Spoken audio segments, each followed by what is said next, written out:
Falando da incapacidade absoluta e relativa, o que foi dito no vídeo anterior.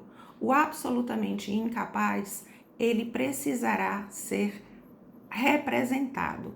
O relativamente incapaz precisará ser assistido. Eu disse que a única hipótese de incapacidade absoluta prevista no Código Civil é para o jovem que tem a idade de 16 anos incompletos, portanto, menos de 16 anos.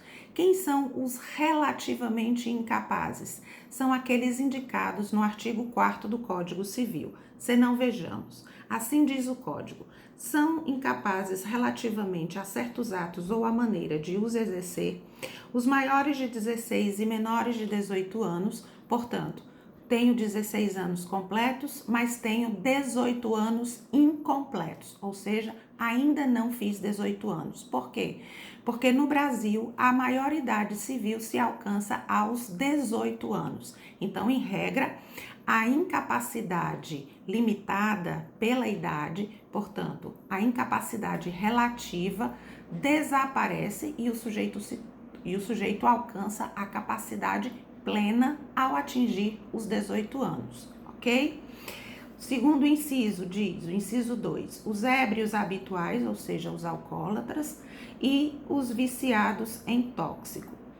3. Aqueles que por causa transitória ou permanente não puderem exprimir sua vontade e os pródigos. Os pródigos são aqueles que por compulsão gastam demais, ou porque são movidos pelo vício do jogo, porque são alcoólatras, são viciados em sexo, são viciados em droga e em razão de suas compulsões gastam desmedidamente, colocando em risco a própria sobrevivência e de sua família, ok? Por que o artigo 4º diz, no caput, relativamente a certos atos ou a maneira de os exercer? Por exemplo, os jovens que têm idade entre 16 e 18 anos, para todos os atos, quaisquer atos da vida civil, eles precisarão ser assistidos. Portanto, diz respeito à forma de exercê-los. Eles praticam os atos, mas não praticam sozinhos, ok? Precisam da presença, do apoio do assistente.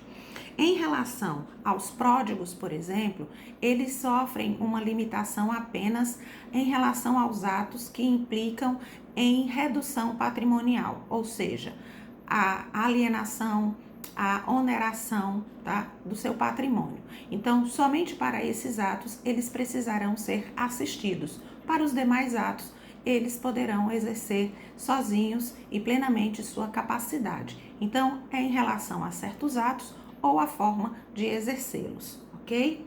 Cecília, quando um absolutamente incapaz pratica um ato ou um negócio jurídico, qual é a repercussão disso? Nós vamos dizer que esse ato não é válido, esse ato é nulo. Quando um relativamente incapaz pratica sozinho um ato, tá? Sem a presença do assistente, nós vamos dizer que esse ato é anulável, tá? E qual é a diferença? Qual é a distinção? O que faz com que um ato seja válido, nulo ou anulável? Bom, primeiro, nós temos que lembrar que o ato e o negócio jurídico pressupõem uma vontade humana, né? Aquilo que determina a conduta dos sujeitos e a partir dessa conduta e do exercício dos direitos, os deveres também surgirão. Então, direitos e obrigações surgirão a partir da conduta dos sujeitos dentro dos limites do ordenamento. Pois muito bem. Para que um negócio jurídico exista e seja válido, ele tem que ser praticado por um sujeito capaz, ele tem que ter um objeto lícito, possível e determinado, e tudo tem que ser realizado e a vontade tem que ser manifesta pela forma que foi determinada em lei, ou pelo menos não será adotada uma forma que contrarie o que o ordenamento jurídico determina. Quando não existe sujeito, ou esse sujeito teve sua vontade cerceada, por exemplo, com o emprego da força, né? E ele não manifestou a vontade, mas sim do seu coator, daquele que o ameaçou ou que exerceu sobre ele força. Quando não existe objeto, ou esse objeto é impossível ou indeterminado, ou ainda quando não foi manifesta vontade expressamente, nós vamos dizer que falta algum dos elementos de existência e, portanto, o ato é inexistente, ele não produz efeito. É como, e é verdade, nada tivesse acontecido, não tivesse sido praticado nem ato, nem negócio jurídico. Logo após, no próximo vídeo, eu falo sobre os negócios nulos e anuláveis. Até já!